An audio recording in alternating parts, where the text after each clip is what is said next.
ልቧ ይመታል። እውነትህን ነው? ይወታለች። ሂድ ፍጠን ሂድ። መኪናውን አዙርና በር ላይ ጠብቀኝ። ሂድ እሺ፣ ቶሎ በልሽ። እኔ ልጅ ምሳሌ ጀግና አባት እንዳለሽ ታውቂያለሽ አይደል? እንዴ አልፈልግም። እንዴ ጀግና አባት አትፈልጊም? አልፈልግም። እንድትሄድም አልፈልግም። ግዴታ ነው ምሳሌ፣ መሄድ አለብኝ። ደግሞ ማለት አንቺ ምን እንዳደረገች አረሳሽም አይደል? እኔ ረስቻለሁ አባዬ። አትርሺ ምሳሌ። የምትልሽን የምትልሽን ነገር በሙሉ ልጅ አለው ምናምን እያለች ትዳራችሁ እንዲፈርስ ቤታችሁ እንዲፈርስ። ሰውየው እስካሁን ድረስ አላገባም። ለምንድን ነው ያላገባው? ሚስት አጥቶ።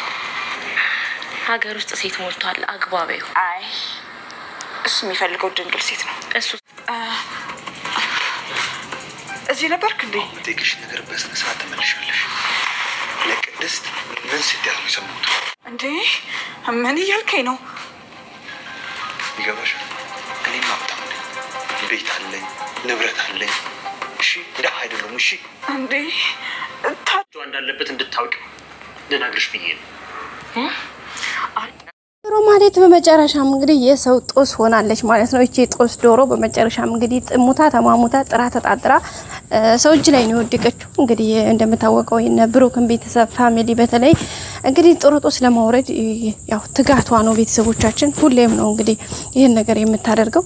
አንድ ቀንም ወደ ኋላ ብላት እንትን ብላት ታቀም ወይ ራሷን ችላ ትሞት ወይ ለፈጣሪዋ በቃ አለ አይደል። አንድ ሰው ማለት ነው እባብ የእግሩን አይቶ የልቡን አይቶ እግር ነሳው ይላል አይደል ሰው የአገሬ ሰው ሲተርትና አንዳንድ ሰዎችን የልባቸውን ክፋት አይቶ እግዚአብሔር እንዴት ሲነሳቸው አይገርማችሁም? በጣም ነው የሚገርመው። የጊዜ ጉዳይ ነው እንጂ በነገራችን ላይ ማን ነው መጥፎ ሰዎች ወይም ደግሞ እነዚህ ክፉ ለሰዎች ክፉ የሚያስቡ ሰዎች ምናልባት የጊዜ ጉዳይ የሁኔታዎች ጉዳይ አንዳንድ ነገሮች ጉዳይ ሊሆን ይችላል እንጂ በፍጹም የትም አይደርሱም። እውነት ለመናገር የትም ነው የማይደርሱት፣ ሊደርሱም አይችሉም።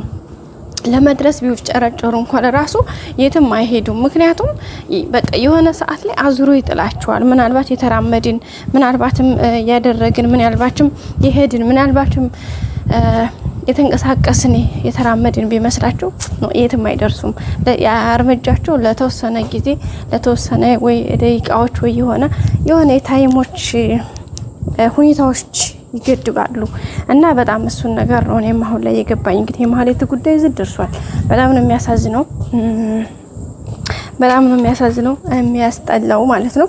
ዙራ እንግዲህ ይሄው እንደ ጦስ ዶሮ እጃቸው ላይ ወድቃለች። እነማን ጋር እነ መድብልና እነ ብሩክ ላይ እንግዲህ በብሩክ እጅ ደክማለች እኮ ኦሬዲ ደክማ ሞት አልሞት ትንፋሿ እየተወናወነ ብሩክ እንግዲህ ያው ስሜታዊ ስለሆነ ስለተናደደ ከሁኔታው አንፃር በጣም በሚያሳዝን ሁኔታ ነው እንግዲህ ያን ነገር ያደረገው እርምጃ የወሰደው። ቤተሰቦቻችን በዛ አማካኝነት ነገሮች ትንሽ በሚያስጠላ መልኩ የሆኑት በጣም ነው የሚደብረው እውነት ለመናገር።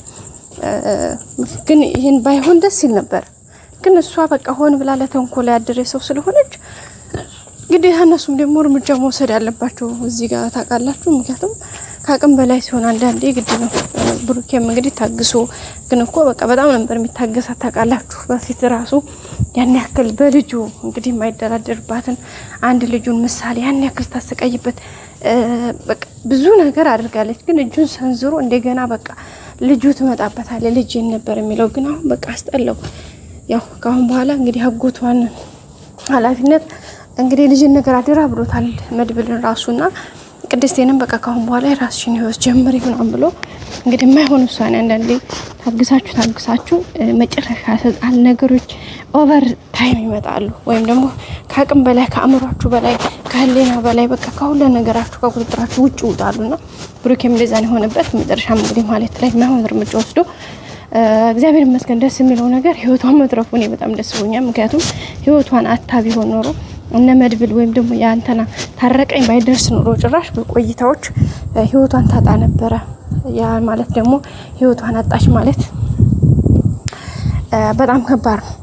በዛ አማካኝነት እንግዲህ ያ ነገር በጣም ከባድ ነበረ ከሚባለው በላይ ማለት ነው። ያው ለጊዜውም ቢሆን በጣም የሚያስጨንቅ ነገር ነበረው፣ የሚያስጠላ ታይም ነበረው።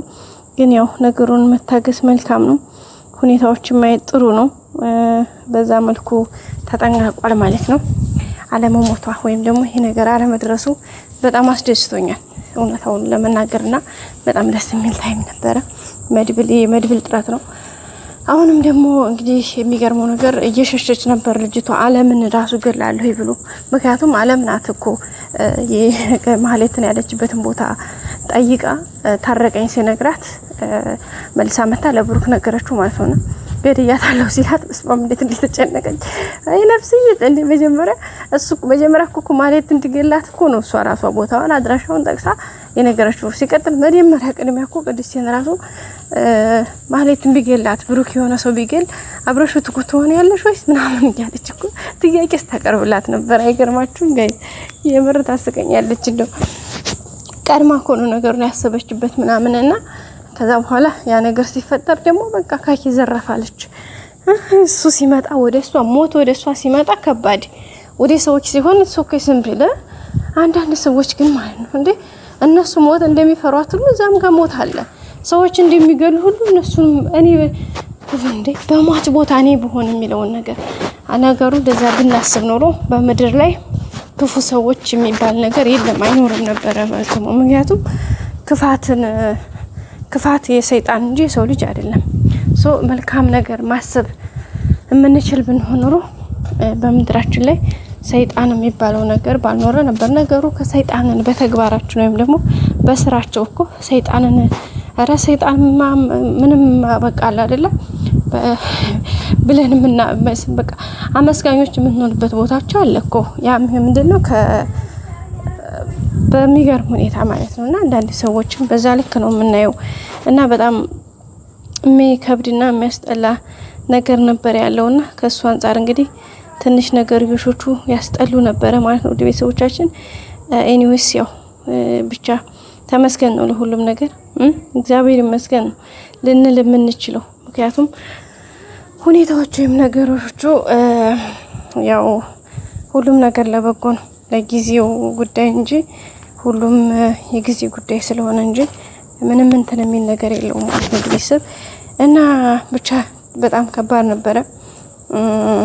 በጣም ከምላችሁ በላይ በጣም ነገሮች አስቸጋሪ ነበሩ። ግን ኤኒዌይስ ይሁን ብለን እግዚአብሔር ይመስገን ብለን ማለፍ መልካም ነው። ምክንያቱም ሁኔታዎች አንዳንድ ነገሮችን ስታስቧቸው ከአቅም በላይ ነው የሚሆኑት። ግን እንደዛ ያልሆነ አምላክ ስላለ ተመስገን ነው ልንል የምንችለው እና ደስ የሚል ነገር ነበረ። ቀጣይ እንግዲህ ሁሉም ነገር እንደሚስተካከል ደግሞ ተስፋ እናደርጋለን። ነው ቤተሰብ የዛሬ ቪዲዮ ይህን ይመስል ነበረ። በቀጣይ አዲስ ቪዲዮ እስከምንገናኝ ሼር፣ ላይክ፣ ሰብስክራይብ ማድረግ አይረሳ። ሁሌም አብራችሁ ስለሆናችሁ አመሰግናለሁ። መልካም ጊዜ ቤተሰቦቼ፣ እወዳችኋለሁ። ባይ ባይ። ላይክ አይረሳ።